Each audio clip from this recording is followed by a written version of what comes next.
edhe firmën e fundit të Lulzim Bashës mbyllet Këshilli Politik.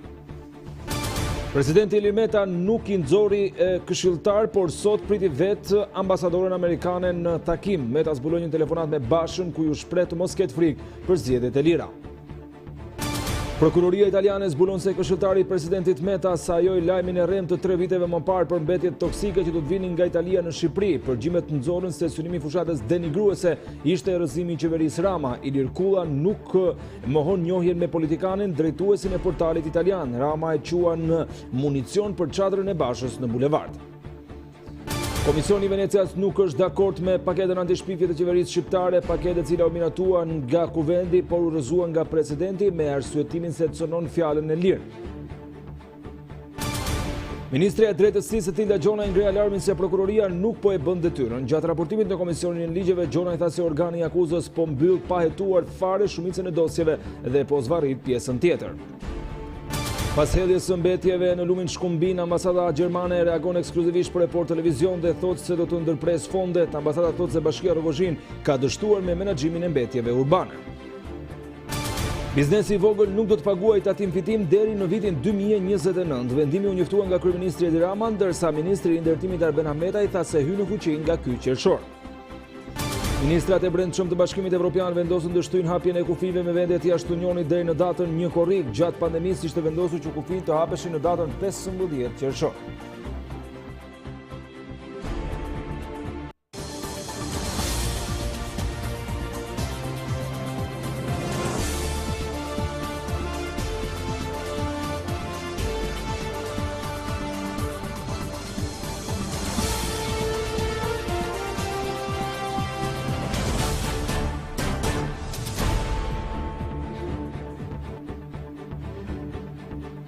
I shohim në mënyrë të zëruar të gjitha materialet e përgatitura nga Departamenti I Informacionit, duke nisur me zhvillimin më të rëndësishëm politik të muajit që po ndodh në këtë momente.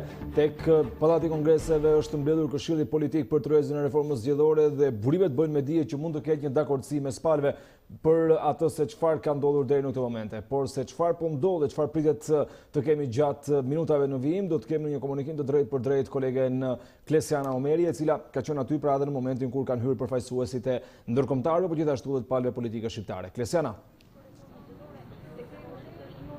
Po, besi për 30 minutash, ambasadorët të cilët kanë lobuar forca për këtë realizimit të reformës zgjedhore së bashku me përfaqësuesit politik të Këshillit të reformës, gjithashtu edhe me një grup ekspertësh partijak, janë pikërisht në Pallatin e Kongreseve ku po zhvillojnë diskutimet e tyre lidhur me një marrëveshje të mundshme që mund të ketë mbrëmjen e sotme pikërisht për draftin përfundimtar të reformës zgjedhore. Nga çka kemi mësuar në fakt dhe nga burimet është mundësia e madhe që mbrëmjen e sotme të arrihet një marrëveshje, duke qenë se ka qenë edhe synimi I ambasadores së SHBA Yuri Kim që brenda mbrëmjes së sotme të arrihet kjo reformë zgjedhore dhe për këtë arsye janë vendosur në fakt edhe diskutimet nga rezidenca e SHBA pikërisht në Këshillin Politik, në fakt aty ku prej javësh janë zhvilluar takime intensive që pas daljes nga periudha e pandemisë, në fakt pas lehtësimit të situatës ku ka rinisur edhe puna e Këshillit Politik pikërisht në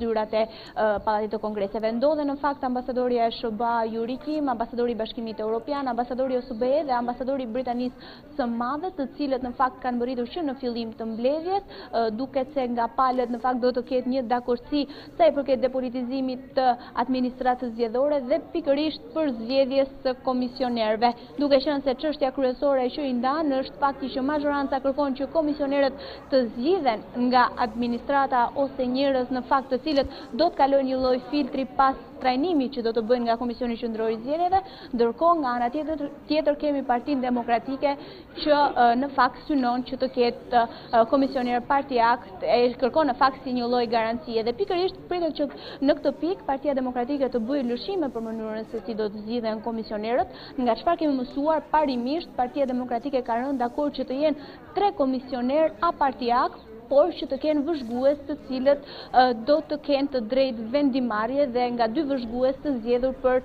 nga secila parti. Në fakt kjo mbetet për të konfirmuar pas mbledhjes që do të ketë mbrëmjen e sotme. Në fakt burimet thonë që nuk do të jetë një mbledhje me orë të zgjatura, pasi pika kyçe e vetme që I ndan palës pas tërheqjes nga opozita e bashkuar të disa prej pikave është pikërisht çështja e depolitizimit dhe pritet që brenda mbrëmjes së sotme të përmbyllet edhe diskutimet për këtë pikë për të pasur më në fund një draft të përbashkët dhe të miratuar nga të gjitha palët të reformës zgjedhore dhe më pas për t'ia lënë ekspertëve për të hartuar edhe kuadrin ligjor të gjitha pikave Besi.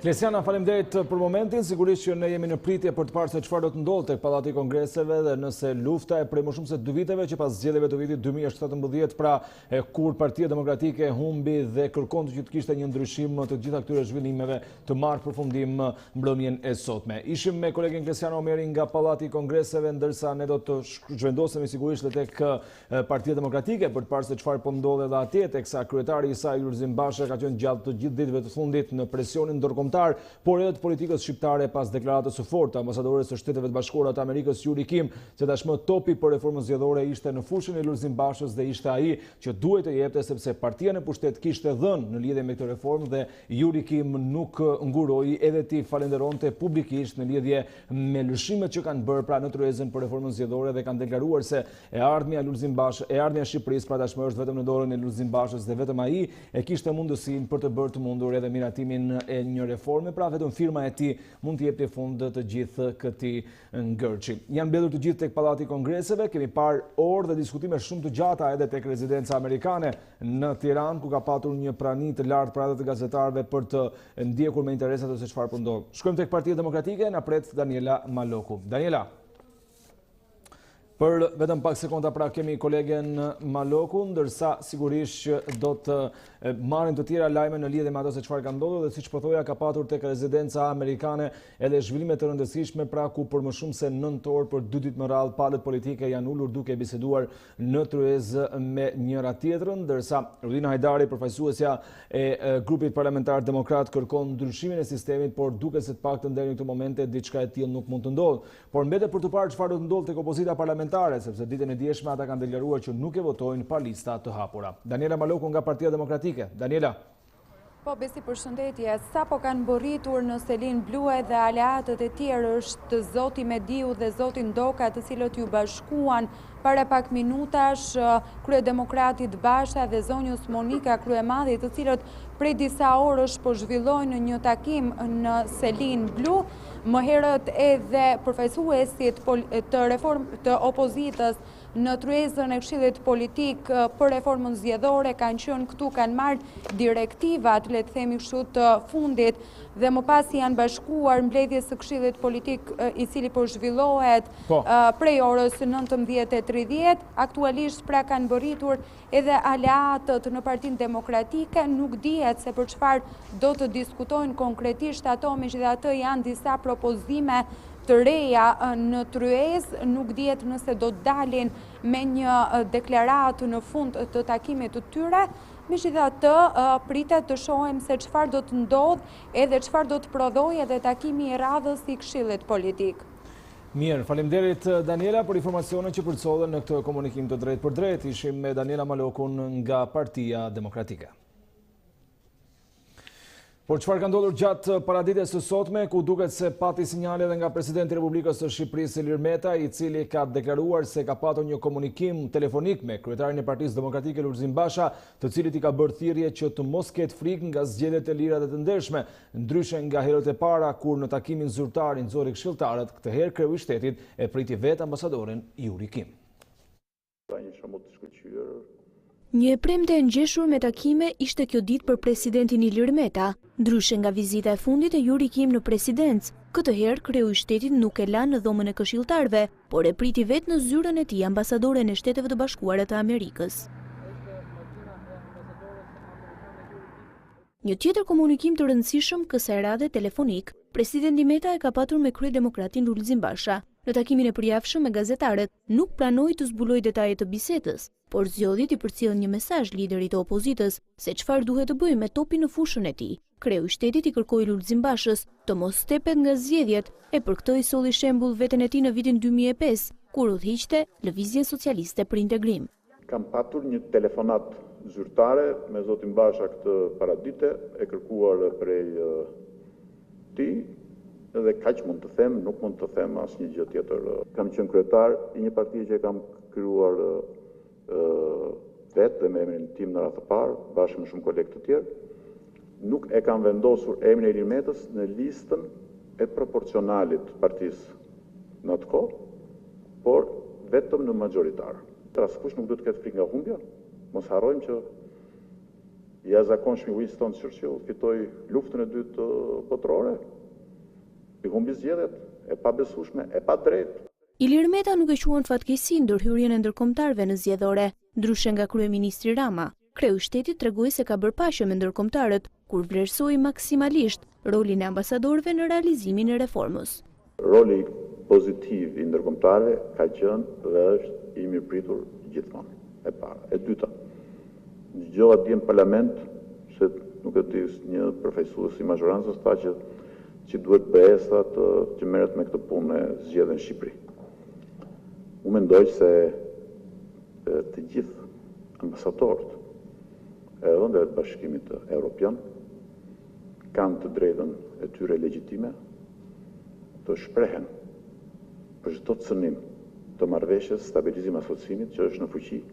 Një mesazh ja dha edhe mazhorancës, duke i kujtuar se tashmë opozita ka hequr dorë nga kushti për qeverinë kujdestare. Ndjenin time di që opozita nuk ka vendosur si kusht një qeveri tranzitore, pra si një kusht pa diskutueshëm, mendoj që mos pasja i kushtit të tillë e bën konsensin në tërësisht të mundur dhe shpresoj që sa më shpejt të kemi. Presidenti zhvilloi një takim edhe me homologun e tij të Kosovës, Hashim Thaçi, me të cilin diskutoi lidhur me bashkëpunimin midis dy vendeve për të kaluar me sukses pasojat nga pandemia globale.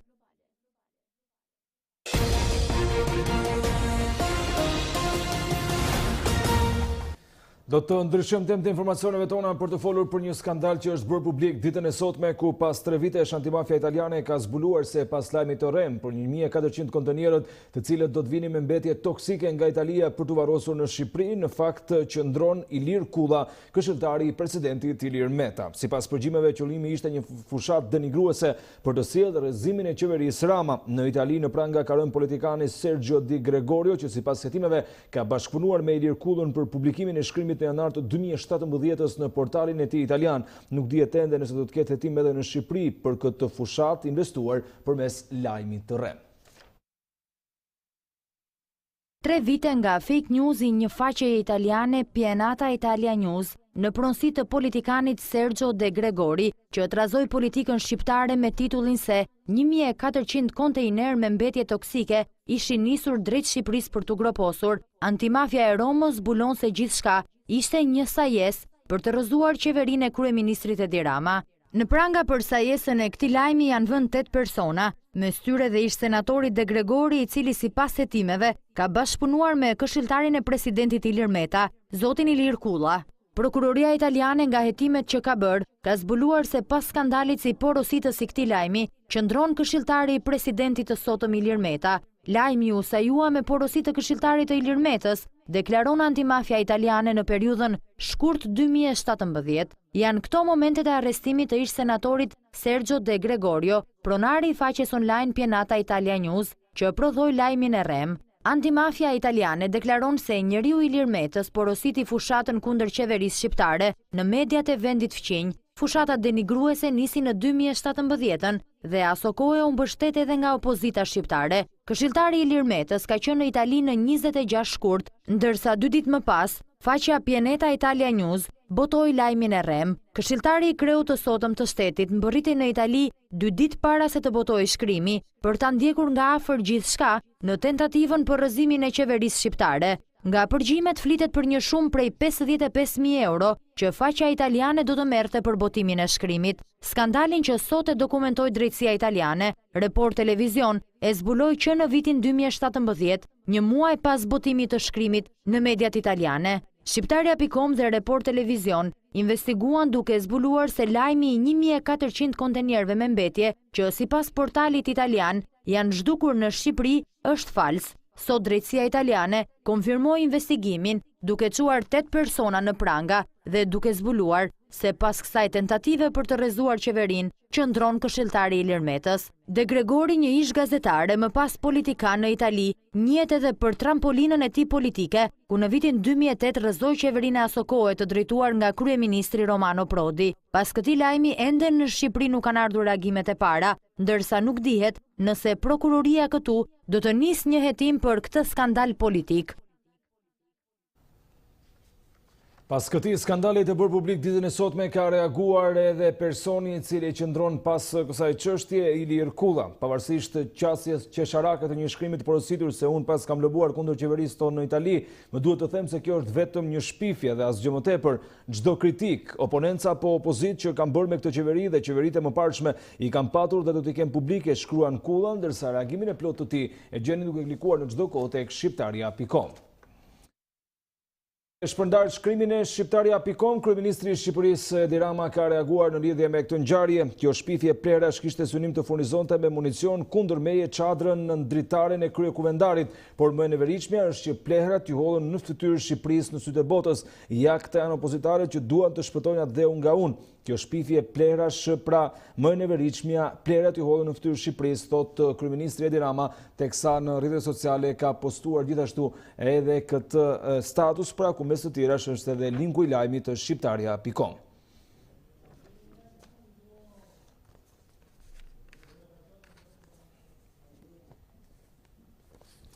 Ndërkaq, ka të tjera zhvillime të rëndësishme nga politika, sepse Komisioni Venecias ka reaguar ditën e sotme në lidhje me paketën antishpifje të propozuar nga mazhoranca, por është hedhur poshtë nga Komisioni, sepse sipas tyre cënon fjalën e lirë. I menjëhershëm ishte reagimi i presidentit të Republikës Ilir Meta, i cili deklaroi se ai kishte të drejtë. Komisioni Venecias nuk është dakord me paketën antishpifje të qeverisë shqiptare, paketë e cila u miratua nga Kuvendi, por u rrëzua nga presidenti. Në draft opinionin e publikuar ditën e sotme, Komisioni Venecias kërkon rishikimin e ligjit antishpifje me argumentin se ky ligj nuk është gati për zbatim, pasi ka paqartësi dhe ndikon në lirinë e fjalës. Komisioni Venecias konsideron se projekt ndryshimet nuk janë gati për miratimin në formën e këtyre aktuale. Ligji vuan nga paqartësia dhe ka të ngjarë të ketë një efekt të ftohtë, duke shtypur diskutimin e lirë dhe fjalimin politik, shkruhet mes të tjerave në draft. Sipas Komisionit të Venecias, kjo paketë mund të sjellë më shumë dëm se sa të mira nëse do të vihet në zbatim, siç u votua nga Parlamenti në dhjetor të vitit 2019. Komisioni Venecias rekomandon të rishqyrtojë miratimin e projekt ndryshimeve në ligjin numër 97/2013, siç u votua nga Parlamenti në dhjetor 2019. Problemet e identifikuara nga autoritetet mund të jetë serioze, por mjetet ligjore të futura në projekt ndryshimet mund të bëjnë më shumë dëm se sa mirë, vijon Venecia. Duke u ndalur tek autoriteti i mediave audiovizive, e cila me ndryshimet e bëra merr kompetenca të zgjeruara, Komisioni i Venecias e vlerëson si të gabuar me argumentin se nuk duhet u jepet fuqi shtesë një organi për të cilin ka dyshime për pavarësinë e tij. Për këtë arsye, Venecia rekomandon ngritjen e një organi vetrregullues. Komisioni i Venecias kritikon edhe gjobat e larta në rast të shkeljeve të ligjit nga mediat online, që variojnë nga 100.000 deri në 800.000 lekë. Paketa antishpifje u dërgua në Venecia nga Asambleja Parlamentare e Këshillit të Evropës dhe OSBE-s, ndërsa mazhoranca bëri një hap pas, duke mos e rivotuar në Kuvend pa marrë parasysh opinionin e Komisionit të Venecias.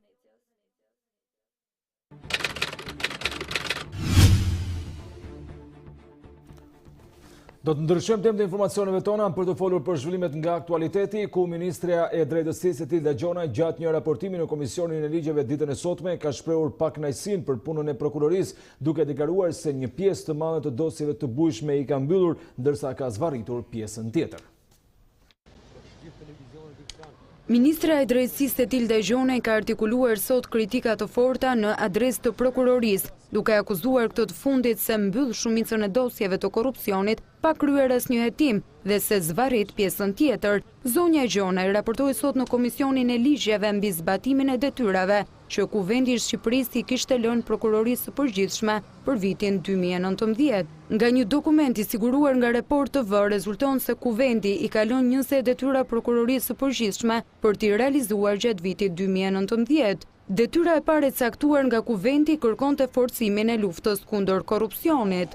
Por Ministra e Drejtësisë shpreh se organi akuzës gjatë vitit 2019 ka mbyllur shumicën e dosjeve të plota që i ka dërguar task forca antikorrupsion, ndërsa dosjet e tjera zvarriten. Ne kemi evidentuar edhe vetë kur çështjet caktuara të task forcës antikorrupsion, drejtuar nga Ministri i Drejtësisë, janë dërguar për hetim në prokurori me dosje të plota. Në pjesën më të madhe të tyre është vendosur pushim apo mos fillim duke mos kryer asnjë veprim hetimor, dhe për pjesën tjetër ka patur një zvarritje të proceseve, që do të thotë do duhet më shumë nga ana e prokurorisë të vihet theksit efektshmërisë jo vetëm në kohë, cilësisë së hetimit të veprave penale kundër korrupsionit. Ministri e Drejtësisë Tilda Gjonaj u shpreh se prokuroria vijon të ketë rol të ulët sa i takon hetimeve proaktive dhe përdorimit të metodave speciale të hetimit për veprat e korrupsionit. Ndërkohë vijon të mbetet roli i ulët i prokurorisë për sa i përket hetimeve proaktive për veprat penale të korrupsionit, duke përfshirë dhe numrin e rasteve të përdorimit të metodave speciale të hetimit, të cilat zënë vetëm 12.7% të numrit total të çështjeve të filluara kryesisht. Mesazhi i zonjës Gjonaj u adresohet krerëve të prokurorisë. Prokuroria e përgjithshme është drejtuar nga Arta Marku deri në dhjetor të vitit 2019, ndërsa nga dhjetori dhe në vijim nga Olsian Çela. Teksa Ministrja pra e Drejtësisë Tilda Gjonaj ka kërkuar më tepër vëmendje nga ana e prokurorisë për çështje të rëndësishme, edhe ministri i Brendshëm Sandor Leshaj duket se nuk është i kënaqur me punën që po bëhet deri tani nga policia për parcelat bimëve me lëndë narkotike. Ai është njohur edhe me shqetësimin e kryetares së Bashkisë së Shkodrës Voltana Ademi për rritjen e hapësirave të mbjella me kanabis. Shkodra nuk ka një gjendje pozitive sa i përket rendit dhe sigurisë, pasi kriminalët evidentuar nga policia qarkullojnë lirshëm. Kështu deklaroi ministri i Brendshëm Sandor Leshaj teksa ndodhej në Velipoj në një takim me struktura të policisë dhe të pushtetit lokal. Duket se theksin ministri e vendos tek vendimet e gjykatave që kanë liruar persona të rrezikshëm. Shkodra është një qark i cili ka trashëguar një gjendje jo pozitive sa i përket rendit dhe sigurisë publike. Fatkeqësisht konstatoj që në falë dhe disa vendimeve të pakuptueshme, të cilat nuk kam pagër të gjykoj, por kam drejt mos i kuptoj, kanë bërë që ende në qytet të jenë në qarkullim të lirë eksponent krimi, të cilët meritojnë vëmendjen e policisë, vëmendjen e pashuar e të pandalshme të policisë, me qëllim që mos të cenohet në asnjë mënyrë, asnjë parametër i sigurisë publike në këtë qytet. Gjatë këtij takimi ai foli dhe për kultivimin e kanabisit, duke kërkuar zhbërjen e këtij fenomeni. Kërkoj vlerësimit të madh që një njollë që Shqipëria mban prej kohësh ta zhbëjmë përfundimisht për arsye se nuk është e ardhmja e Shqipërisë as e shqiptarëve marrja me krim. Dhe kanabisi është thjesht një krim i cili prodhon krime të tjera. Kryetaria e Bashkisë së Shkodrës Voltana Ademi i shkoi ministrit në takim me raport në dorë, duke i treguar zonat ku është kultivimi i kanabisit. Unë duhet vlerësoj 3 zona që janë prioritare, ku ka masivitet të mjellës së kanabisit, dhe po flas në Malikolaj, në Qas, dhe vazhdon pastaj në nivel ndoshta më dytësor, por që ka në Baks Riol, Reçi Vjetër dhe Reçi Ri. Nuk mund të veprohet pa u koordinuar. Kjo është një kërkesë jamja e vazhdueshme, që do të thotë që mendoj që të gjithë ata që punojnë në territor, qofshin administrator vendor, duhet të dinë kush janë punonjësit e policisë që merren me krehjen apo kontrollin e zonës. Në përgjigje të kryetares së Bashkisë Shkodër, ministri Leshaj tha se do të merren masa ndaj të gjithë efektivëve apo zyrtarëve që janë përfshirë në trafik. Nuk do të presim fundin e muajit për të ndërmarrë masa nëse ne kërkohet ndërmarrje masash të forta ndaj një personi i cili nuk ecën bashkë me rrymën në drejtimin e duhur. Është një objektiv i përbashkët, këtë vend ne kemi bashkë të gjithë dhe të gjithë duhet të bëjmë pjesën që na takon. Ndërkaq gjykata e posaçme kundër krimit dhe korrupsionit vendosi të rikthejë në detyrë gjyqtarin e vettingut Luan Daci, pasi të drejtën e pezullimit sipas tyre ka vetëm gjykata kushtetuese. Më pyetur pse jam larguar apo se jam larguar. Asnjëherë në jetë. Kaq tha gjyqtari i vettingut pasi mosoi vendimin për të rikthyer në detyrë. Ishin avokatët e tij që dhanë më shumë sqarime. Po shkurtimisht u vendos shfuqizimi i vendimit në shkallës parë të gjykatës posaçme kundër korrupsionit dhe krimit të organizuar, çka do të thotë thënë më thjesht që zoti Daci vazhdon të jetë në detyrë.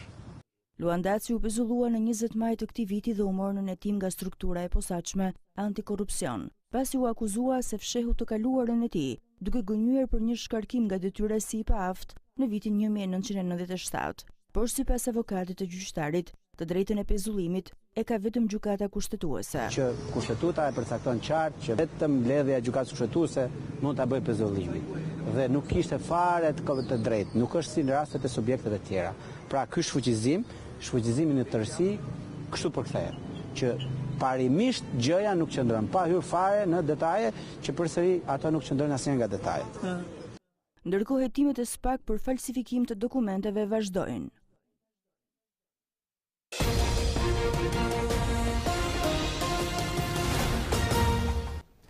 Do të ndryshojmë të informacioneve tona për të folur për të tjera zhvillime dhe për të ndalur tek një lajm që Report Televizione ka ndjekur gjatë gjithë kohës, por në fakt sot merr vëmendje të veçantë për shkak se është dita botërore e mjedisit. Pas pamjeve të rënda të hedhjes së mbetjeve urbane në lumin e Shkumbinit, ambasada gjermane që ka dhënë 4.5 milion euro grant për menaxhimin e mbetjeve në 6 bashki, paralajmëron të shkëpuz bashkëpunimin me Bashkinë e Rrogozhinës, duke u përgjigjur ekskluzivisht Report Televizion. Ata thonë se mungesa e gatishmërisë për mbylljen e vendgrumbullimit të paligjshëm në breg të lumit është njëra prej shkaqeve të kësaj situate. Pas skandalit të hedhjes së mbetjeve në lumin Shkumbin në Bashkinë Rrogozhinë, reagon ambasada gjermane, e cila në përgjigje të pyetjes së Report Televizion në ditën botërore të mjedisit, deklaron se do të shkëpus financimin e dhënë kësaj bashkie për menaxhimin e integruar të mbetjeve dhe ekonominë ricikluese. Të pyetur nga Report Televizion se cili është qëndrimi i ambasadës pas zbulimit të skandalit dhe gjobitjes nga Inspektorati i Mjedisit më 13 maj të kompanisë së pastrimit të qytetit dhe gjendjen e mbetjeve atje, ambasada sqaron se deri në mars 2020, Bashkia Rrogozhinë është mbështetur përmes projektit Menaxhimi integruar i mbetjeve të ngurta dhe ekonomia recikluese në respekt të mjedisit në Shqipëri, në sigurimin e kontenjerëve të plerave, hartimin e një plani urban për menaxhimin e mbetjeve, si dhe për qartësimin e problematikës së mbetjeve nga ana e bashkëpunimit teknik gjerman. Por ky bashkëpunim aktualisht është inaktiv për shkak të mungesës së gatishmërisë për mbylljen e vendgrumbullimeve të paligjshme në breg të lumit Shkumbin dhe do të shkëputet në ditët në vijim. Ky është reagimi i parë zyrtar pas skandalit të mbetjeve dhe ndotjes së burimeve ujore, si përrenj lumenje dete në Shqipëri, të ndjekur dhe denoncuar nga Report Televizion. Siç kuptohet nga kjo përgjigje, pushteti lokal i Rrogozhinës, edhe pse ka aplikuar për grant pranë ambasadës gjermane, rezulton se ka gënjur duke mos plotësuar kushtet e sigurimit të kontenjerëve të plehrave, realizimin e planit për menaxhimin e mbetjeve, si dhe nuk ka mbyllur vendgrumbullimet e hapura buz lumit Shkumbin, siç edhe shihet në këto pamje. Më 13 maj 2020, Inspektorati Kombëtar i Mbrojtjes së Territorit gjobiti kompaninë Viola Green SHPK me seli në Tiranë, që duhet të bënte pastrimin e mbetjeve urbane në Rrogozhinë. Pas ndërhyrjes së IKMT-s, reagoi edhe kryebashkiakja e Rrogozhinës Antonela Dedej në një prononcim të dhënë për Report Televizion, ku tha se konstatojmë se shumë subjekte kanë hedhur mbetje jo ligjërisht aty. Përmes një vendimi të Këshillit Bashkiak do të rihabilitojmë këtë zonë dhe nuk do lejojmë më mbledhjen e mbeturinave. Report Televizion ka ndjekur prej disa ditësh situatën e ndotjes së lumenjve në vend, ndërsa rezulton se ambasada gjermane në tetor 2019 ka firmosur me ministrin Blendi Klosi një grant prej 4.5 milion euro, pikërisht për të menaxhuar këto mbetje në 6 bashki. Por edhe pse disa bashki janë pjesë e këtij financimi, gjendja në terren, si në rastin e Rrogozhinës, tregon se ndoshta parat shkojnë diku tjetër. Por situata e problemit me mbetjet nuk është vetëm në Tiranë, sepse alarmi SOS është ngritur edhe në qytetin bregdetar të Durrësit. Është përmbytur nga mbetjet urbane ky qytet, teksa bashkia nuk ka një vend për të depozituar plehrat, ndërsa kazanët qëndrojnë plote për plot. Nuk u ka mjaftuar tërmeti, por banorëve të Durrësit u duhet të përballen edhe me plehrat, që e kanë pushtuar qytetin bregdetar në prag të nisjes së sezonit turistik. Kontenierët në përbllogjet e banimit janë përmbytur nga mbeturinat që nuk janë pastruar prej 2 ditësh. Tashmë plerat po zen trotuarët. Ndodhem në një nga vendet e grumbullimit plerave të qytetit Durrësit, para pallatit kulturës. Shihet situata si është, pra kjo është rrjedhoje e problematikës që ka lindur në Durrës për problemin e madh të depozitimit të plerave, sepse fusha e vjetër tashmë është zëruar për bëhet landfill, ndërkohë që po tentohet që të gjendet një vend grumbullimi tjetër. Në Bashkinë e Durrësit, askush nuk prononcohet për këtë problem serioz, ndërsa mjaftohet me njoftimin se jemi drejtuar në Ministrinë e Financave për fond shtesë për trajtimin e plerave. Bashkia e këtij qyteti ndodhet në një situatë të pazakontë që pas mbylljes së fushës në Porto Romano, e cila po kthehet në një park të gjelbër. Bashkia e Durrësit tentoi fillimisht të depozitonte mbetjet urbane provizorisht në Sukth dhe Manz, por hasi në rezistencën e banorëve, ndërkohë Buzdetit qëndrojnë kamionët plot me mbetje, pasi nuk kanë ku të shkarkojnë.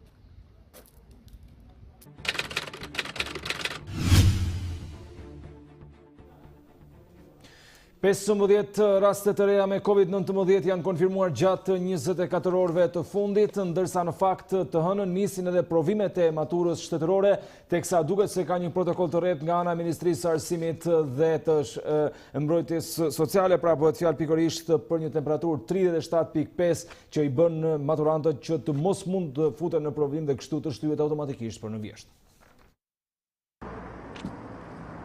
Këtë të premte, maturantët kanë përfunduar orët konsultuese që zgjatën 3 javë. Rikthimi në shkollë u bën në masa anti-Covid. Ditën e hënë, sezoni provimeve të maturës shtetërore me lëndën e gjuhës së huaj, për të vazhduar me datë 11 qershor me gjuhën shqipe, me matematikën më 15 qershor, për ta përmbyllur me lëndën me zgjedhje më datë 18 qershor. Këtë vit, Ministria e Arsimit ka hartuar një rregullore të posaçme për zhvillimin e maturës shtetërore për shkak të gjendjes së fatkeqësisë natyrore të shkaktuar nga pandemia COVID-19. Burime për Report Televizion bëjnë me dije se nxënësit rrezikojnë të humbin provimet nëse do të kenë temperaturë më të lartë se 37.5 ditën e provimit. Në këtë rast, maturanti do të mund ta japë provimin në sezonin e vjeshtës. Sipas rregullores, një ditë para provimit, drejtuesi i shkollës duhet të konfirmojë në zyrën vendore arsimore se mjedisi përmbush kushtet higjieno-sanitare dhe distancimin fizik. Ndaj drejtorit do të merren masa administrative nëse nuk do të respektohet rregulloria e maturës shtetërore. Ambientet ku do zhvillohet provimi duhet të jenë të ajrosura dhe të higjienizuara, dhe në një klas numri i nxënësve do të variojë nga 10 deri në 15. Provimi do të nisë në orën 10 dhe do të zgjasë 2 orë. Maturantëve, para se të hyjnë në shkollë, do t'ju matet temperatura, do ju desinfektohen duart dhe do të duhet të jenë të pajisur me maska dhe doreza. Këtë vit janë mbi 31.000 maturantë që do t'u nënshtrohen provimeve të maturës shtetërore, dhe ndryshe nga më parë, testi do të jetë i gjithë me alternativa. Do ta ndërpresim rrjedhën normale të këtij edicioni informativ me kryelajmin që nuk është ndoshta lajmi i ditës, por lajmi i muajit, sepse siç duket është arritur marrëveshja për tryezën e reformës zgjedhore dhe këtë po e ndiqni edhe përmes fleshit informativ të Report Televizion. Burimet zyrtare tani më edhe nga Partia Demokratike kanë treguar se Këshilli Politik ka arritur dakordsinë për administrimin e zgjedhjeve. Palët pranojnë përfshirjen 100% të identifikimit elektronik të votuesve në zgjedhje. Kjo shihet si mundësia më e mirë për të ndaluar votimin më shumë se një herë, pra një problematikë e cila është saj që ka patur zgjedhje në Shqipëri, ndërkaq që duket se palët zgjidhen edhe çështjen që ka mbajtur pezull dakordsinë për 4 ditë, atë të përbërjes së komisioneve zgjedhore. Partia Socialiste është tërhequr nga depolitizimi i administratës zgjedhore në zgjedhjet e ardhshme, ndërsa PS me këtë vendim të papritur pra e bëri pasi Partia Demokratike ka kërkuar që administrata publike të jetë përjashtuar sipas një formule të propozuar nga Bashkimi Evropian, por siç duket palët nuk kanë rënë dakord. Mësohet se PD ka pranuar në mëngjes këtë formulë për depolitizimin, ndërsa për zgjedhjet e ardhshme komisionet do të mbeten siç janë aktualisht. Pjesë e dakordësisë mes palëve për administrimin zgjedhor është edhe riformatimi i Komisionit Qendror të Zgjedhjeve. Për të diskutuar këtë zhvillim të minutave të fundit, kam kënaqësinë të ndaj studion me kolegun e Report Televizion, Denis Minga. Denis, një lajm i shumë pritur, e kemi pritur ne të lajmeve, ju të emisioneve, pra çdo natë duke patur panel të ftuar, çfarë mund të themi? Është një lajm padyshim që është një lajm i mirë, ka një marrëveshje, megjithëse duhet të thënë që nëse është kështu siç paktën e kemi përcjellë në këto sekonda, ka një çdim në raport me rekomandimet e OSBE-dit ku deklarohej depolitizimi i komisioneve. Megjithatë duhet parë bezi sepse ideja e depolitizimit të komisioneve lidhej në mënyrë të pashmangshme dhe me le të themi identifikimin biometrik. Madje Partia Demokratike e pat pranuar në një farë mënyrë përbërjen e komisioneve jo partijak me kushtin që të funksiononte 100% në të gjithë territorin e vendit, pikërisht përdorimi i teknologjisë në identifikimin biometrik. Por sipas Partisë Demokratike dhe LSI-s, në rast se nuk do të funksiononte ky sistem pra biometrik, atëherë opozita kërkonte që të riktheheshin komisioneve partijake. Prandaj duhet parë nëse kemi të bëjmë me këtë lloj, le të themi, me këtë lloj qasje apo jo. Gjithsesi, në rast se duhet të theksojnë që dje kryeministri e paralajmëroi në një farë mënyrë që do të ishte shumë e vështirë depolitizimi i komisioneve dhe me sa duket ka një tërheqje të Partisë Socialiste. Por mbetet për të parë qartësisht se si është drafti final. Me kaq sa kemi parë deri në këtë momente, Denis, bëri gol Lulzim Basha me topin në fushën e tij? Jo, nuk besoj se kemi të bëjmë me një gol të Lulzim Bashës, padyshim që sot Partia Demokratike ishte detyruar të shkonte në tryezë dhe të jepte okejin për këtë marrëveshje dhe besoj një rishikim ose një riprekje e draftit të propozuar nga Shtetet Bashkuara të Amerikës në një farë mënyrë është dhe një mënyrë për që Partia Demokratike ta quajë edhe një si fitore të saj. Por kujtojmë edhe një herë që drafti dakordsuar mes Shtetet Bashkuara të Amerikës dhe Partisë Socialiste kishte ditë tashme që ishte gati dhe Partia Demokratike i duhej diçka për të rikthyer edhe një herë në dialog. Por e theksoj edhe një herë besi duhet që ta kemi të qartë se çfarë është finalizuar. Po diskutojmë vetëm detajet paraprake, ndërsa kolegët pra na raportojnë që puna e Këshillit nuk ka përfunduar ende, puna do të vijojë edhe për çështjet e tjera në Këshill, po që nuk kanë të bëjnë fakt me administratën zgjedhore, ndërkaq palët kanë rënë dakord Denis që Parlamenti të mos ndryshojë dot draftin pa pëlqimin e palëve në Këshillin politik. Mësohet se rol kyç në dakordsinë mes palëve ka patur Komisioni Evropian. Këtu pastaj dalim tek ajo që unë do të thoja, sepse kemi një palë shumë të mërzitur, nëse mund ta quajmë edhe me faktorin ndërkombëtar që është opozita në parlament, e cila me të drejtë thotë unë kam votat në fundit, nuk i ka opozita jashtë parlamentit dhe se si ju mund arrini një marrëveshje pa pëlqimin e opozitës në parlament. Opozita në parlament ka kërkuar dy gjëra, në fakt listat e hapura dhe ndryshimin e sistemit. Kështu që do jetë pak e vështirë, ndoshta tani do duhet një lloj negociate edhe me opozitën në parlament, në rast se do të miratohet fjalë për fjalë kjo marrëveshje që kanë arritur palët. Kështu që do jetë pak e sikletshme. Në fakt unë ndje kisha dhe nënkryetarin e parlamentit dhe përfaqësuesin e opozitës në parlament, zotin Murizi, i cili sërish qëndroi tek qëndrimi nuk do të ketë asnjë vot të paktën në grupin që ai përfaqëson për një reformë që nuk do prekte sistemin dhe listat e hapura, pra nuk do të prekte listat e mbyllura. Kështu që mbetet për të parë se si do të shkojë negociata me... Në kuadër të këtyre bisedave kisha dhe unë dje zotin Valteri, i cili dhe ai ka deklaruar në një farë mënyre që do të jetë pikërisht reforma, do të jetë opozita në parlament që mund ta bllokojë tërheqjen për reformën zgjedhore, po pa dashur paragjykojmë, nëse është bërë një opozitë fortë, se zoti Rama i ka patur votat politike shumë të rëndësishme, edhe nga këta deputet, kështu që në përcent të saktë aty ka vërtet një numër diku tek 6-7 opozitar në raport me qeverinë Rama. Pjesa tjetër kanë votuar për qeverinë Rama ose për ligjet e mazhorancës, kështu që nuk besoj se kryeministri do të kishte vështirë të gjente minimumi 6 vota. Pra duhet vetëm 6 vota për të kaluar kodin zgjedhor, janë 84 vota, 78 i ka Partia Socialiste, 6 vota do gjenden shumë kollaj, por nuk është çështja këtu. Çështja është se parimin, nëse Partia Socialiste ka pranuar mos prekjen e komisioneve dhe sërish komisionet partijake, ajo në një farë mënyre heq dorë nga kërkesat e saj. Dy kanë qenë kërkesat e Partisë Socialiste. Një, depolitizimi i komisioneve dhe dy, çështja e votës emigrantëve. Me këtë reformë nuk realizohet asnjë nga këto kërkesa. Pra, pyetja që unë i bëj Partisë Socialiste, kryeministit Rama, cila reformë është kjo për ju?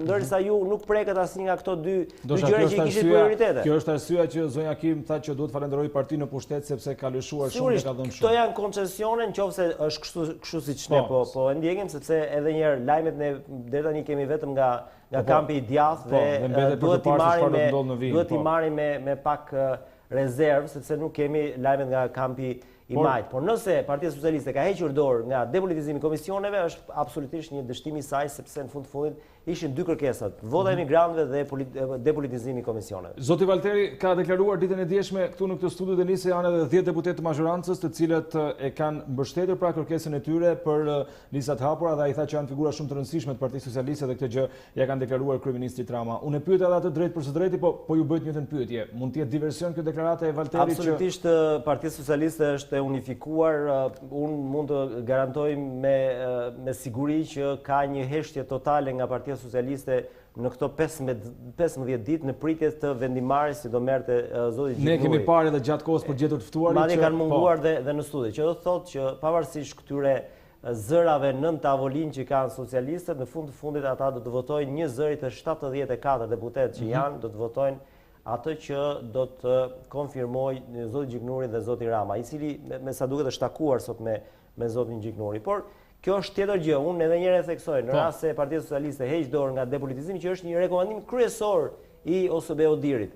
Mund ta themi me saksi, me qartësi që nuk ka bërë reformë, ka bërë disa, le themi, disa rregullime të vogla të kodit, por ajo që ishte shtylla e reformës, që kishte të bënte me komisionerët partjak që vërtet janë një gangren e sistemeve zgjedhore që ne kemi, e zgjedhjeve që ne kemi, dhe nuk e aplikon asnjë vend i Evropës këtë gjë. Duke qenë ndërkombëtare dhe duke qenë zonja Kim, po themi një lloj garancie në të gjithë këtë tryezë për reformën zgjedhore, nuk mund të mendoj që mund të jenë anashkaluar prioritetet e Odirit.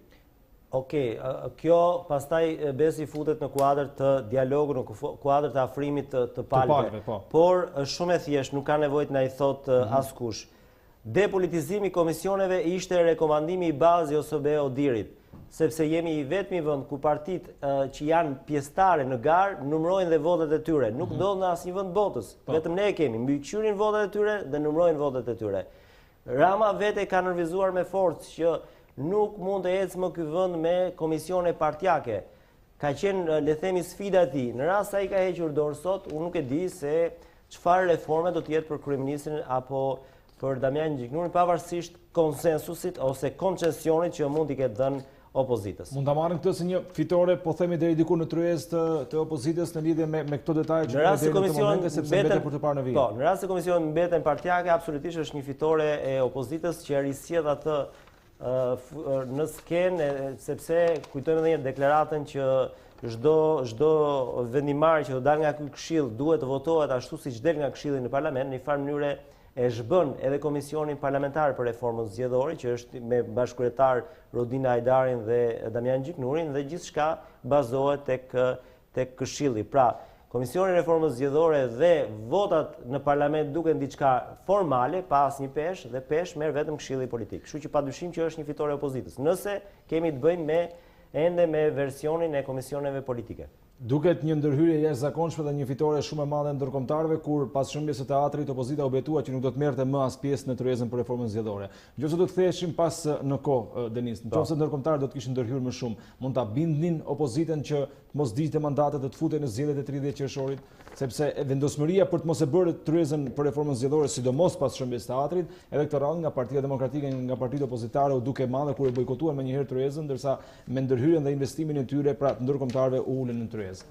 Besi, Partia Demokratike ka hequr dorë nga shumë reforma të rëndësishme, po dy unë po i përmend që janë më të rëndësishme. Kjo është reforma territoriale fillimisht, ku zoti Basha e bojkotoi, është dhe reforma, le themi, reforma në drejtësi, edhe aty zoti Basha më pas, pavarësisht se votuan me 140 vota, pjesën tjetër të ligjeve duke braktisur parlamentin. Është fëmia i Partisë Socialiste më thasë të Bushati. Ndërkohë do ishte një tjetër gafe madhe nëse do ishte dorë dhe nga reforma zgjedhore. Kështu që ajo që sot bëri Partia Demokratike ishte gjëja vetme që i kishte mbetur, por e theksoj edhe një herë, në rast se ka arritur të imponohet që të mbajë sërish komisionerët partjak, atëherë absolutisht është një fitore e saj.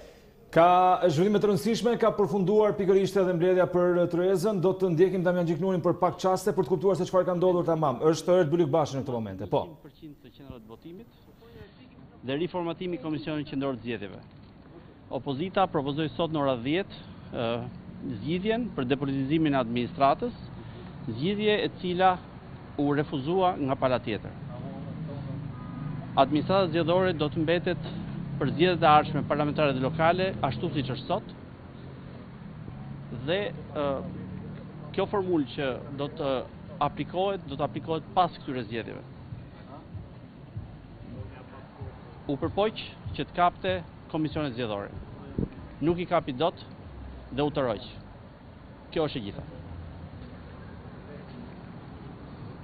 Ne para pak u arrit një dakordsi e qartë për administrimin zgjedhor, e cila përfshin në radhë parë identifikimi biometrik në masën 100%, një komision zgjedhor qendror i cili riformatohet tërësisht sipas një formule tërësisht të re. Sot në mënyrë shumë qartë propozuam një formulë për depolitizimin e komisioneve zgjedhore me përjashtimin e administratës publike për këto zgjedhje nga administrimi zgjedhor, formulë depolitizimi e cila u refuzua nga Edi Rama dhe Partia Socialiste. Megjithatë, për këto zgjedhje që vinë dhe për zgjedhjet e ardhshme lokale, komisionet zgjedhore mbeten ashtu siç janë. Depolitizimi i administratës do të kryhet vetëm pas tyre, dhe kjo është tashmë shumë e qartë. Për gjithë shqiptarët është e qartë si drita diellit. Edi Rama donte të kapte komisionet zgjedhore, nuk i kapi dot dhe refuzoi depolitizimin tërësisht. Shumë për durimin edhe për punën.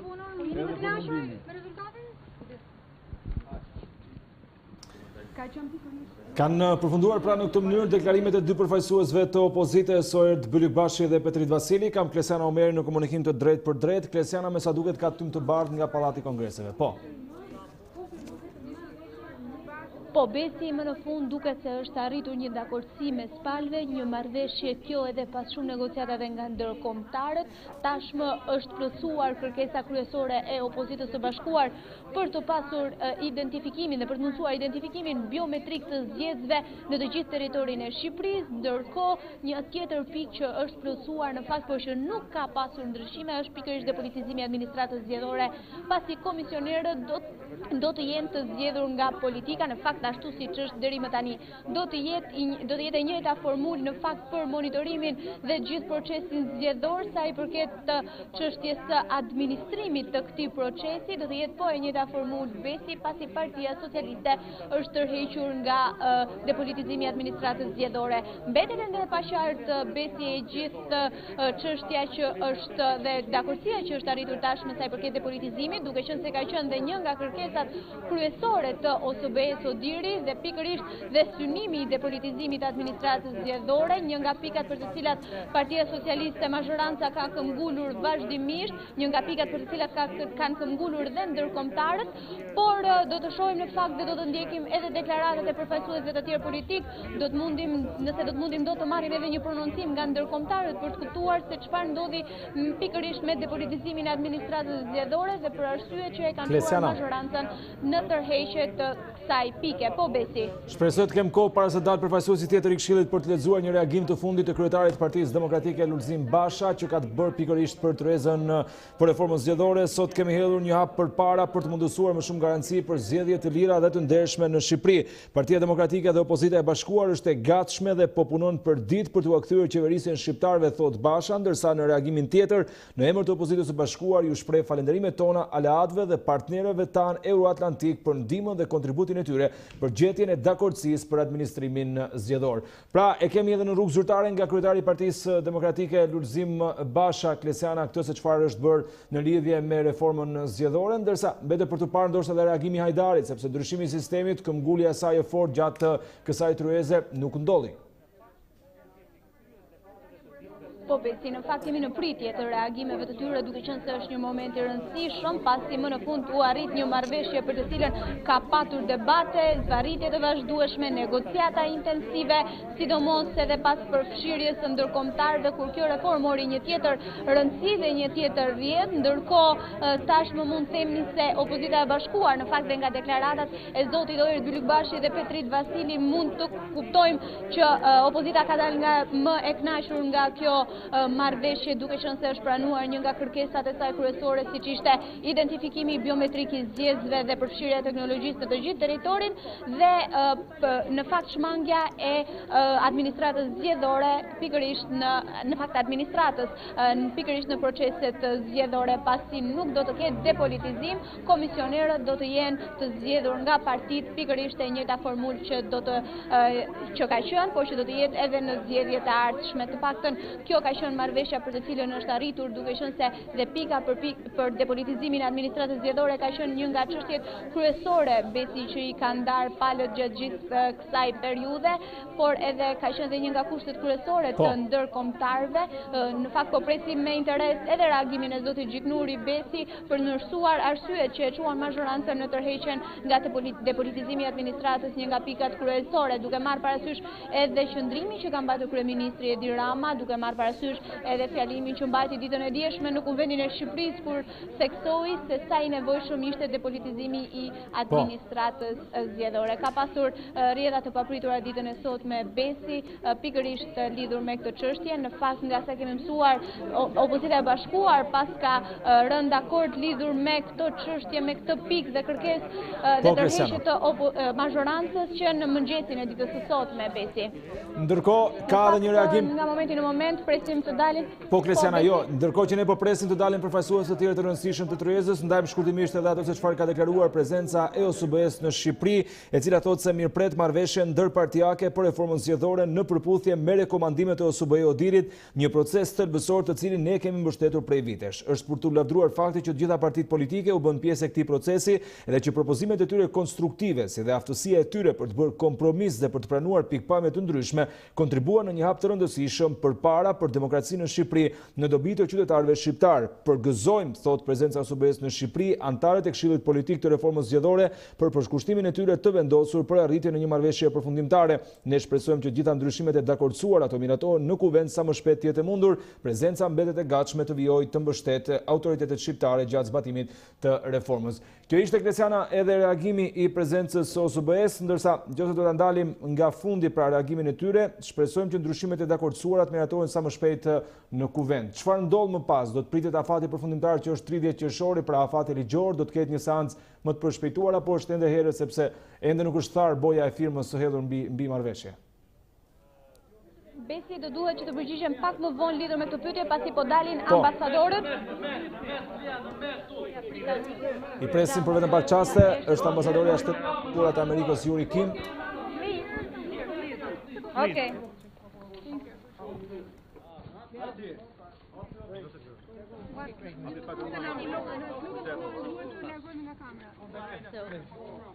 We're very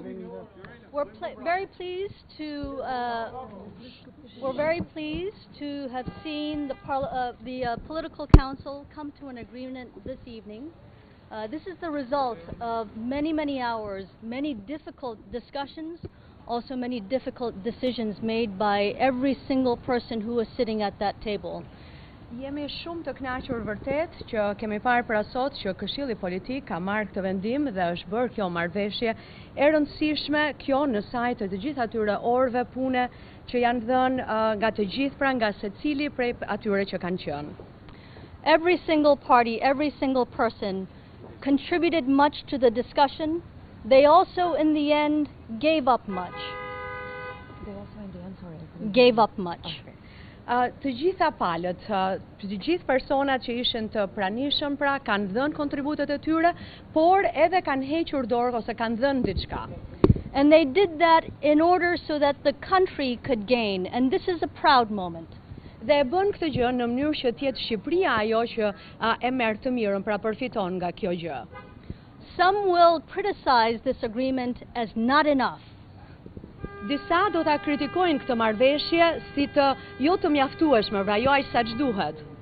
But when viewed in the big frame, this is a major step forward, and I hope that it will be something that everyone will be able to get behind. Por, po ta shikojmë në një kuadër të gjerë, në kuadrin më të madh, pra nga një këndvështrim më të gjerë, kjo është një gjë nga për të cilën unë shpresoj që të gjithë do t'japin mbështetjen e tyre dhe të gjithë pra do të vazhdojnë ta mbështesin më pas. As far as the United States is concerned, we are also proud of this good deal and we will continue to support you on your way into the European family. Dhe sa I përket Shteteve të Bashkuara të Amerikës, ne jemi krenar për këtë marrëveshje dhe ne do të vazhdojmë që t'ju mbështesim juve në rrugtimin tuaj drejt Bashkimit Evropian. Good evening you all. We welcome this agreement. Mirëmbrëma të gjithëve, ne kemi mirëpritur këtë marrëveshje. It is a result of an inclusive process. Është dhe ka ardhur si rezultati një procesi gjithëpërfshirës. That started last January. I cili ka filluar në janar. There was a good deal on Wednesday, at the end of a very long deliberation. Në fakt të mërkurën ne kemi pasur një marrëveshje të mirë pas disa diskutimeve të mira. But you know that the United Opposition asked for further progress on depolitization of the electoral administration. Por ju e dini që ka qenë në fakt opozita e bashkuar ajo që ka kërkuar që të shikonte dhe të shqyrtonte më tej disa të tjera si për shembull depolitizimin e administratës zgjedhore. This is in line with the ODIHR recommendation and we can live with this progress. Gjë e cila është në përputhje me rekomandimet e ODIHR-it dhe ne e mbështesim pra pikërisht këtë ecuri, këtë progres që është arritur. On this basis the ruling majority accepted this change and now we have a deal. Dhe ishte pikërisht duke u bazuar te kjo që mazhoranca pra qeverisë e pranoi marrëveshjen dhe tashmë kjo është marrëveshja që është arritur, që ne e kemi pranuar. On behalf of the European Union, I want to say that Albania now is closer to the European Union after tonight. Në emër të Bashkimit Evropian, unë dëshiroj të them që Shqipëria tashmë është më pranë Bashkimit Evropian sonte pas kësaj marrëveshjeje. Because one of the conditions to open the accession negotiation is going to be filled soon. Kjo për arsye se një nga kushtet për çeljen e negociatave të aderimit do të përmbushet së shpejti. My last word, it's very timely political agreement because on next week the European Commission will propose the negotiating framework for the negotiation between Albania and the EU. Dhe kjo vjen edhe në moment shumë të mirë, në momentin e duhur, për arsye se javën që vjen Komisioni Evropian do të propozoj edhe kuadrin negociator, I cili do të jetë baza pra e negociatave ndërmjet Bashkimit Evropian dhe Shqipërisë. So let's move forward now. Kështu që tani le të ecim përpara. Shumë faleminderit.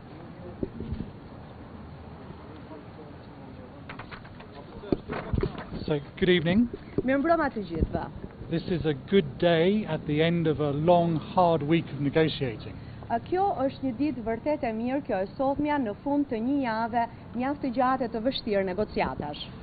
Everybody has had to give something up. Të gjithëve u është dashur që të heqin dorë nga diçka. And the agreement was only possible because everybody was willing to compromise. Dhe marrëveshja u bë e mundur vetëm për arsye se të gjithë patën pra dëshirën dhe vullnetin që të bënin kompromis. And that's an important message for politics in Albania. Dhe ky është një mesazh tejet I rëndësishëm për politikën në Shqipëri. The agreement is an important step towards EU accession. Kjo marrëveshje është një hap shumë I rëndësishëm në sa I përket negociatave me Bashkimin Evropian. And an important step for a better election for Albania's voters. Dhe po ashtu një hap tejet I rëndësishëm sa I përket zgjedhjeve në Shqipëri dhe për vetë zgjedhësit këtu në Shqipëri. But it's only the start, and what matters now is implementation. Megjithatë, ky është vetëm fillimi, që do të thotë që në fakt thelbi I të gjithë gjës do të jetë tek zbatimi, tek implementimi. But if the spirit of compromise that we have seen during this week continues, then I'm confident that implementation can be really successful. Megjithatë, në rast se kjo frym kompromisi dhe bashkëpunimi që ne kemi parë këtu gjatë kësaj jave do të vazhdojë, atëherë un jam besim plot dhe shpresë plot për të ardhmen. Thank you very much. Faleminderit shumë. Kanë përfunduar në këtë mënyrë pra edhe deklaratat e përfaqësuesve ndërkombëtar të cilët kanë qenë ndoshta pjesa më e rëndësishme që palët politike të uleshin dhe të arrinin një marrëveshje, ndërsa Soreka ka deklaruar se në fakt që të mërkurën ka qenë një marrëveshje e rëndësishme pikërisht edhe në momenti kur zonja Juri Kim ka bërë edhe një deklaratë të fortë duke thënë se tashmë topi është në dorën e kryetarit të Partisë Demokratike Lulzim Basha. Teksa bëhemi gati sërish për Klesian Omerin, do të ndalemi tek Edi Rama. Në fakt, kryeministri i Shqipërisë, i cili ka reaguar në rrjetet sociale në lidhje me atë se çfarë është arritur pas 3 vjetësh marshim e 3 netësh ngujim, na sollën fjalën e fundit. Mirë e kishim ashtu siç e kishim. Po mirë unë kam menduar dhe kështu do të mendoj që ka edhe më mirë, por me që LBPD janë të kënaqur me kaq për zgjedhjet e ardhshme, bujrum si duan ata, thot kryeministri, pra duke deklaruar se në fakt nuk ka ndryshuar gjë nga mënyra se si kanë qenë reforma zgjedhore deri në këto momente. Teksa është njohur edhe me reagimin e kryeministrit, do të lidhem sërish me kolegen Klesiana Omeri pastaj, ndërsa do të vjojmë pra edhe me kolegun Denis Minga në studio diskutimet. Klesiana, shkurtimisht, çfarë deklaruan ambasadorët ose si mund ta lexojmë për diçka më shumë pra ju që keni ndjekur më gjatë? Nga deklaratat e 3 ambasadorëve besi, në fakt kuptuam që edhe ata janë të kënaqur me këtë marrëveshje, duke marrë parasysh progresin e bërë. Sipas tyre, fakti që nuk do të ketë një depolitizim të administratës zgjedhore nuk e cënon të paktën rekomandimet e OSBE-s.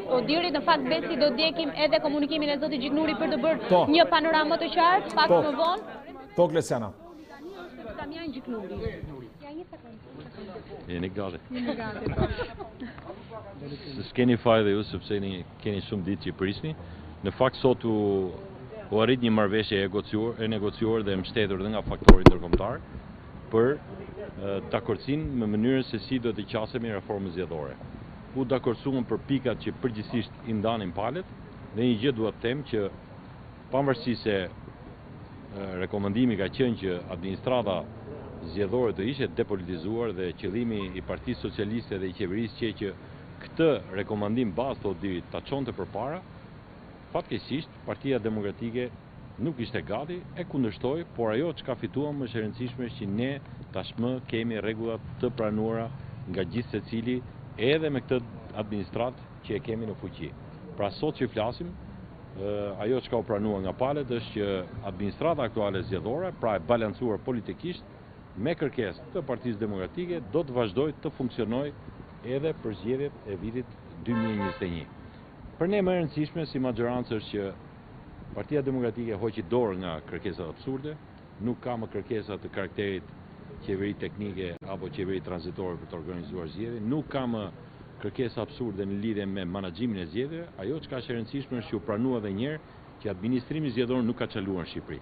Për te pretendimeve të ngritura, gjitha asaj lufte politike, më në fund u kthyen aty ku duhet ishin, tek institucionet dhe të pranojnë këto institucione zgjedhjes që ne i kemi bërë dhe në 2017 dhe 2019. E rëndësishme është që ne ta pranojmë, ta zbatojmë këtë sistem dhe shpresojmë që zgjedhjet e tjera, pas tashmë në kohë do të parashikohen dispozita që depolitizimi të fillojë dhe të shtrihet gradualisht. Nga ana tjetër, ne morëm angazhimin që kemi thënë publikisht, do të përpiqemi, do bëjmë çmos që identifikimi që nuk është se i shërben vetëm Partisë Demokratike, po i shërben të gjithë dhe të shtrihet në çdo qendër votimi, aq sa është mundur, por e rëndësishme është që nuk mund mbahen më zgjedhjet peng për shkak të teknologjisë dhe u pranua fakti që administrata zgjedhore edhe kështu siç ka qenë e politizuar, e balancuar, ka funksionuar dhe ka zbatuar rregullat e lojës. Duket do të gjiknori sikur interesi politik prevaloi mbi rekomandimet e ODIR, sepse ODIR sugjeronte për shembull dhe për teknologjinë 10%, sugjeronte depolitizim të administratës zgjedhore. Po mirë, ju mendoni që ne duhet të linim opozitën prapë jashtë zgjedhjeve? Ju mendoni që ne duhet të japim alibi opozitës thoshte që nuk e njoh ligjin zgjedhor?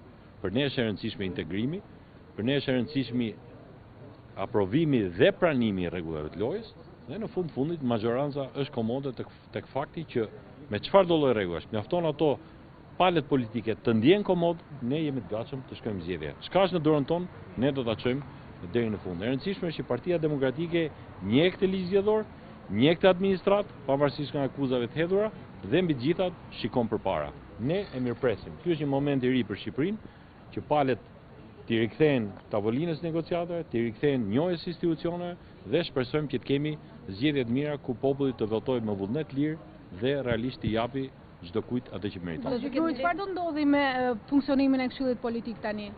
Këshilli Politik do të vazhdojë të miratojë draftet që do të zbërthejnë këtë marrëveshje dhe do të vazhdojë të trajtojë edhe çështjet e tjera të rëndësishme që kanë mbetur si fazë e dytë, siç është çështja e sistemit zgjedhor, që është çështje e hapur, do të vazhdojë të trajtojë ligjin për referendumet, që edhe ky do një takërsi dhe konsultim politik, si dhe do të trajtojë dhe ligjin për financimin e partive politike, që edhe ky është një kusht i rëndësishëm i Bashkimit Evropian. Por thash dhe një herë atë, gjëja më e rëndësishme është që opozita e qeveria po dialogojnë, opozita hoqi dorë nga çdo lloj alibie apo hije mbi zgjedhjet që vinë dhe ajo që i mbetet të gjitha palëve, dhe kjo është ajo që dëshirojmë, të përgatitet secila palë për zgjedhjet e reja dhe edhe me këtë administrat që në fundit, siç u pranua, ka funksionuar dhe nuk ka ardhur një problem i rëndësishëm, pavarësisht tensioneve politike që ka pasur. Të mbyllni në korrik, zotë Gjiknuri, kur të mbyllet sesioni parlamentar, se me sa duket keni ende çështje për diskutuar në Këshillin Politik? Jo, besoj kodi do mbyllet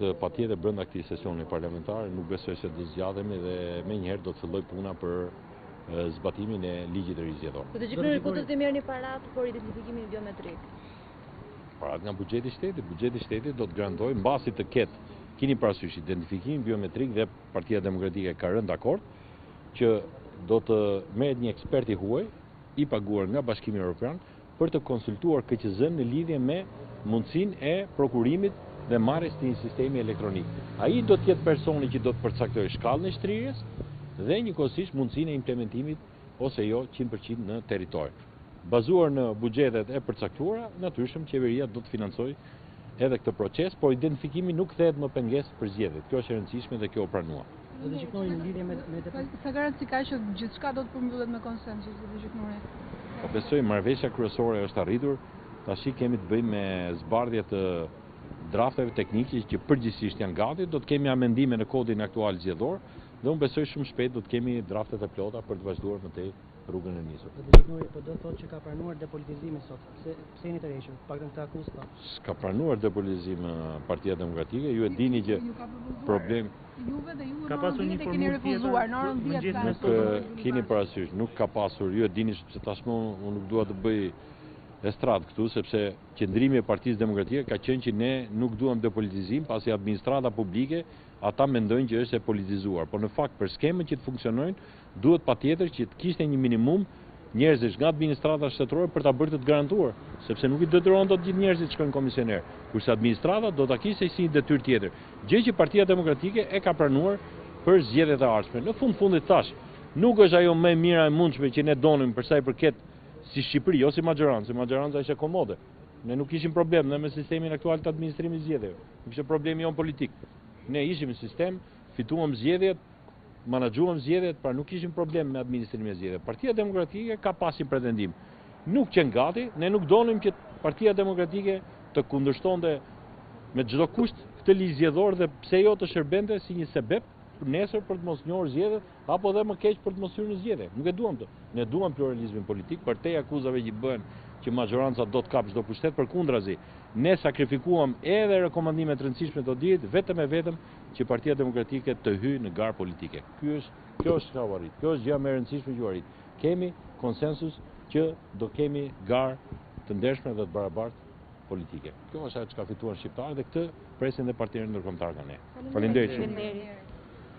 Përfunduar kështu komunikimin e tij edhe Damian Gjiknuri, duke deklaruar se majoranca pranë pushtetit ishte komode edhe mbe këtë mënyrë se si po administroheshin zgjedhjet dhe kështu kishin pra pikërisht edhe mundësinë për të fituar sërish zgjedhjet. Dy gjëra janë të rëndësishme dhe besoj të sigurta Denis. Nuk kemi zgjedhje në qershor, do të mbahen ose në prill ose në maj dhe Partia Demokratike do të futet në zgjedhje. Fjala më saktë ishte Damian Gjiknurit. Sakrifikuam, besoj duhet të jetë titulli që ne do kemi, sakrifikuam rekomandimet ose BO-dit për Partinë Demokratike. Po. Pra kjo ishte një hiç gjë, le të themi, megjithatë në rast se i shërben i hapjes së negociatave, le të jetë edhe kështu siç është. Por edhe një herë theksoj të bëshat gjitha të zhurmë, se duhet kuptojmë dhe Partia Demokratike kishte kërkesë kryesore qeverinë kujdestare, që tashmë nuk ekziston më, dhe tashmë ka rënë të gjitha alibit që nesër mund kishte Partia Demokratike për të kontestuar procesin. Por edhe një herë theksoj, Partia Socialiste, pavarësisht se zoti Gjiknuri u shfaqi i qeshur dhe tha që e ka bërë për Partinë Demokratike, për opozitën, duhet ta pranojnë në raport me opinionin publik, me ne të gjithë mediat, për gjithë Shqipërinë, që absolutisht nuk ka bërë asgjë me këtë reformë, sepse dy nga kërkesat e saj, që ishin depolitizimi i komisioneve dhe vota e migrantëve nuk ekziston asnjëra prej këtyre. Kështu që kjo është një marrëveshje kompromisi, konsensusi alla shqiptar që edhe zoti Basha hoqi dorë nga qeveria tranzitore dhe nga qeveria teknike, kështu që ajo nuk ishte një kërkesë e rekomandimet e OSBE-dit. Besi, ajo ishte diçka jo, sidoqoftë, po për vetë partinë politike ka shumë rëndësi, një kërkesë aq e rëndësishme siç ishte. Okej, po ti mund të vish me një stër kërkesë që e hedh aty në tavolinë kot, por dy kërkesat e Partisë Socialiste. Ka betejë si Partisë Demokratike që ne nuk futemi në zgjedhje me Edi Ramën kryeministër, duhet se s'bën qeveri tranzitore sepse ne nuk kemi garanci për zgjedhjet. Ti mund të kërkosh siç thot populli qiqran hell, po ne po flasim për rekomandimet ose OSBE-dit. Qeveria kujdestare nuk ishte as pak. Kemi Rudina Hajdarin. Kemi Rudina Hajdarin, e ndjekim përfaqësuesin e grupit parlamentar. Sot pati një marrëveshje dhe besoj që efekti pozitiv i kësaj marrëveshje është hapja e rrugës të Shqipërisë drejt Bashkimit Evropian dhe kjo është një gjë shumë e rëndësishme për Shqipërinë. Patjetër që në mënyrë që kjo të mundsohej, duhej që ne të kishim një kompromis në lidhje me gjërat që po bënim, por ju garantoj që nuk ka qenë një gjë e lehtë, sepse vërtet që kjo të quhej një reformë, duhet të kishte elemente të tjera, dhe jo vetëm këto element që u pasqyruan në këtë draft. Duhej patjetër që të shpreheshim për ndryshimin e sistemit zgjedhor, të cilët nuk patën kompromis për këtë çështje. Unë kam qenë shumë transparente me publikun, i kam thënë që kjo është e vërteta në atë tryezë, por ajo që mund të them sot është që minimalisht nëse do e bllokonim, pra nëse do isha vetëm unë ajo që do e bllokonte sot këtë marrëveshje, atëherë do dukej sikur unë nuk e dua Bashkimin Evropian apo rrugën drejt integrimit të Bashkimit Evropian. Besoj se ajo që është e dukshme është fakti opozita parlamentare kanë qëndruar në parlament pikërisht për t'i dhënë rrugë, për t'i ashtruar rrugën Shqipërisë, qoftë për reformën zgjedhore, qoftë për reformën në drejtësi, qoftë për gjitha reformat në mënyrë që ne mos të kemi pra ngjecje për sa i përket kësaj rruge. Por duhet jemi vigjilent që në Shqipëri nuk ka thjesht dëmtim të procesit të zgjedhjeve, ka edhe dëmtim të demokracisë. Ne për këto jemi të gjithë të vetëdijshëm. Ne sot e dim fare mirë që Partia Socialiste, mazhoranca, e ka kapur pushtetin dhe e trajton pra Shqipërinë ashtu siç e ka plaçk të vet. Për këtë arsye, jam e bindur që shumë njerëz kur kanë parë se sa e drejtë është kjo kallë që ne të luftojmë për ndryshimin e sistemit zgjedhor, një diskutim i cili nuk ishte fare në agjendë kur reforma zgjedhore filloi dhe sot tashmë tani kjo bisedë është hapur në çdo tryezë, në çdo tavolinë.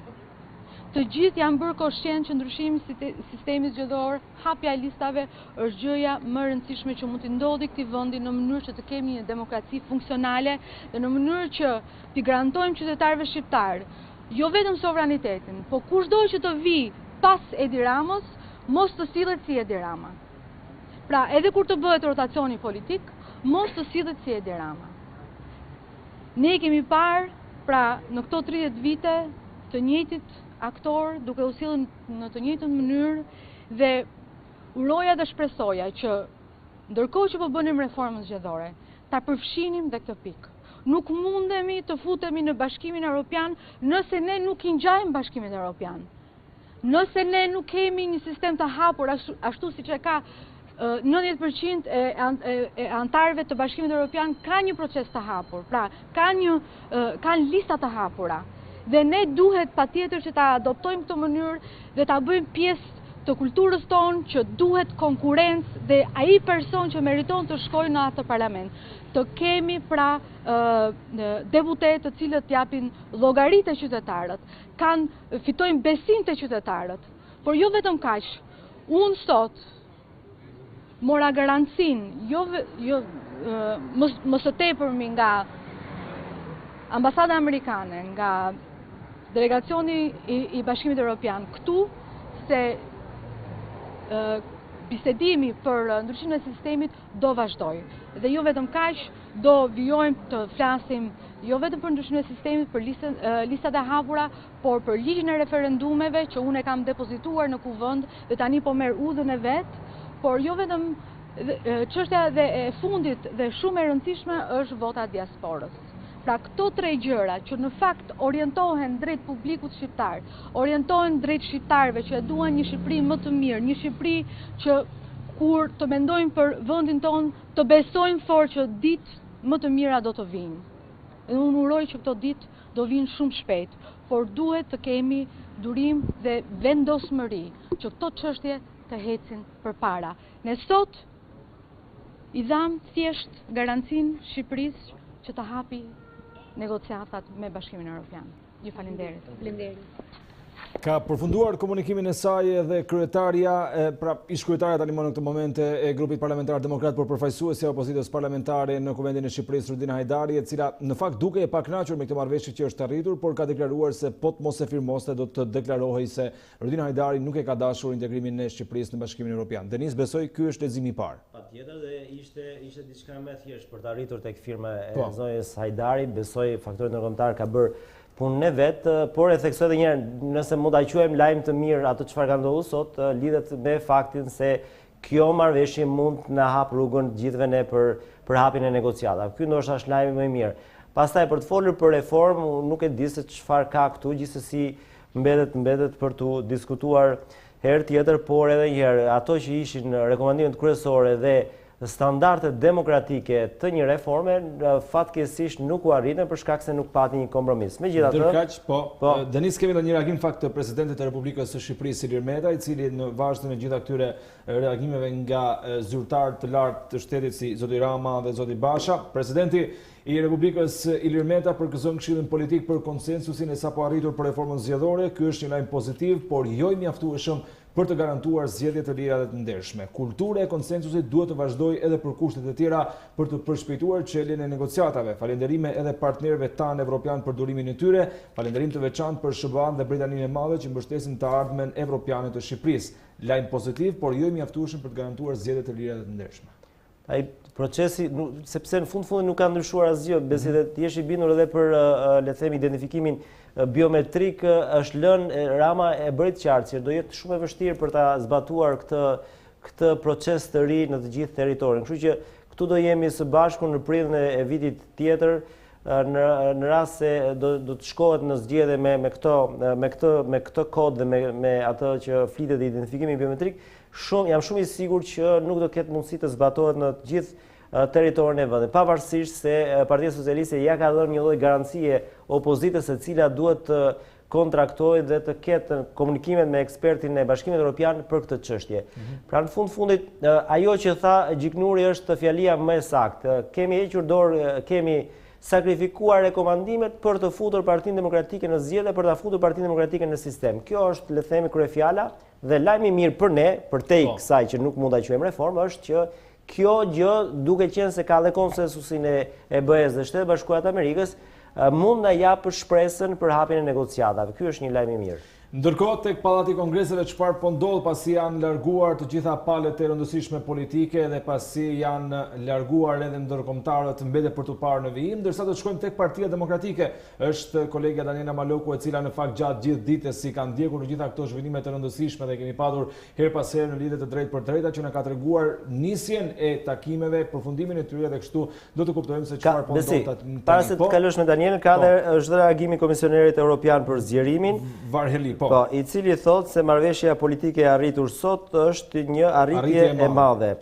Përshëndes të gjitha palët dhe nëpërmjet këtij procesi që në një farë mënyrë, pra kjo është ajo që ne për në Bashkimin Evropian. Kjo është ajo që ne na ngroh. Pastaj për të folur për reformë do kemi shumë kohë dhe ta analizojmë, por në fundit në rast se përfitojmë nëpërmjet kësaj marrëveshje për negociatat, padyshim që do ishte një arritje. Shqipëria mori një hap të rëndësishëm përpara në rrugën drejt Bashkimit Evropian, pra thot Varheli.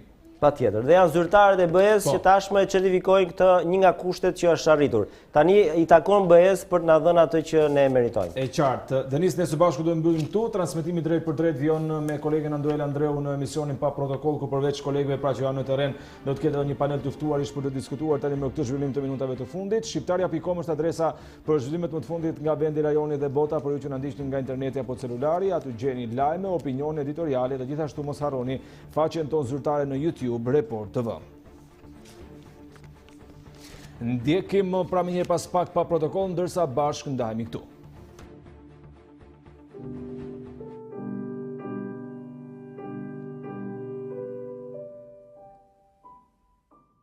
Dhuratat dhe ofertat më të mira i sjell vetëm Vodafone Weekend. Këtë fundjavë përfito